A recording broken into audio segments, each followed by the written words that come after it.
আনন্দে মাতিয়া সাগরে ভাসাইয়া সেই যে চইলা গেল ফিরে আইলো না। ও মায়ে ধরিয়া জঠরে কত কষ্ট করে, ও মায়ে ধরিয়া জঠরে,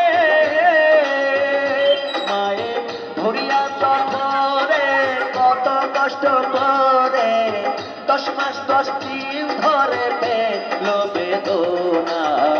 এমন দরদি হবে কেউ হবে না আমার মা গো, এমন দরদি হবে কেউ হবে না আমার মা গো। সকলকে অনেক অনেক ধন্যবাদ। এই যে ছোট্ট সোনামণি আসছে, আস্তে আস্তে দেখিয়ে দিয়ে আসছে।